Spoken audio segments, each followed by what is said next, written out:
It's 2 a.m. You've been lying in bed for 3 hours. The harder you try to fall asleep, the more awake you become. Your mind catalogs every failed attempt, the breathing exercises, the sleep meditation app, the mental counting. You're trying so hard to relax that your shoulders are tense, your jaw is clenched, your thoughts racing through an endless loop of just fall asleep, just fall asleep. And somewhere in the back of your mind, you know the truth. The trying is the problem. This is a story about one of life's cruelest paradoxes, that effort that most American of virtues sometimes makes things worse. We've built an entire culture around trying harder, pushing through, forcing results. But there are some things in life that only come when you stop reaching for them. And that contradiction between what we know works and what actually works might be trying to tell us something profound. We learn early that effort equals results. Study harder, get better grades, practice more, improve your skills, work longer, earn the promotion. It's a clean equation that makes sense in so many areas of life. So we apply it everywhere. Can't sleep? Try harder. Feeling anxious? Force yourself to calm down. Creative block? Push through it. Struggling in a relationship? Work at it more intensely. But watch what happens. The insomniac who tries to force sleep grows more alert with each attempt. The anxious person who demands of themselves stop being anxious finds their heart racing faster. The writer who bears down on writer's block just stares longer at the blank page. The couple who works on their relationship with desperate intensity watches it grow more strained. The trying becomes its own obstacle.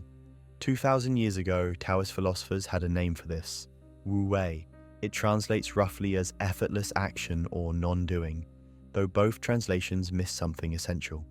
Wu Wei isn't about doing nothing, it's about not forcing. It's the difference between swimming with the current and exhausting yourself fighting against it. The difference between letting your hand find the right word and strangling the pen until your knuckles turn white.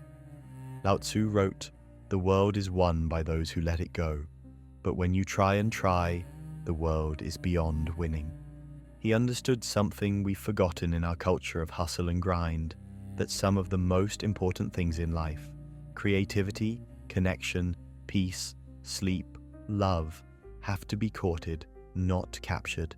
They require a kind of relaxed attention, not desperate effort. They come when you create the conditions and then step back. Neuroscience backs this up in ways the Taoists couldn't have imagined.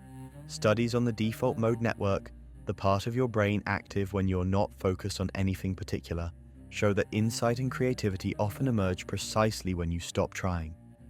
The solution to the problem you've been forcing appears in the shower, on a walk, in that moment between waking and sleep, when your conscious striving finally relaxes its grip.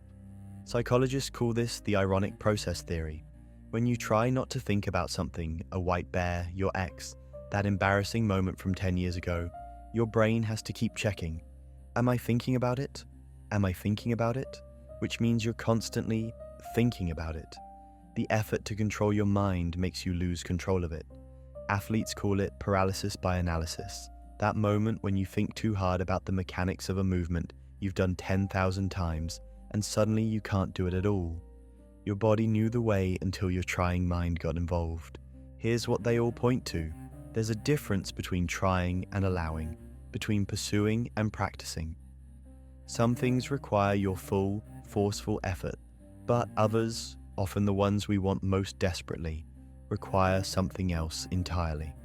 They require you to create the right conditions and then trust. To show up, be present, and not strangle the moment with your need for it to happen now, to happen your way, to happen at all. This doesn't mean giving up. It's not surrender or passivity or accepting whatever comes. It's something subtler and in many ways harder. It means recognizing when your effort has become counterproductive, when your grip has gotten so tight you're crushing what you're trying to hold. It means learning to sense the difference between productive action and desperate flailing, between working on something and working yourself into exhaustion.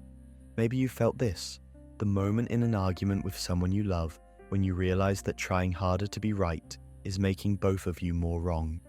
The instant in your creative work when stepping away and making coffee allows the idea that hours of forcing couldn't produce. That night when you finally gave up on sleep and picked up a book, only to feel your eyelids growing heavy, now that you'd stop demanding they close. These aren't failures of willpower. They're moments when life taught you what the Taoists knew, that sometimes the way forward is through not trying, through a different kind of attention, relaxed, present, trusting the process more than controlling the outcome. Think of a child learning to float. The moment they trust the water to hold them, it does. But first, they have to stop thrashing.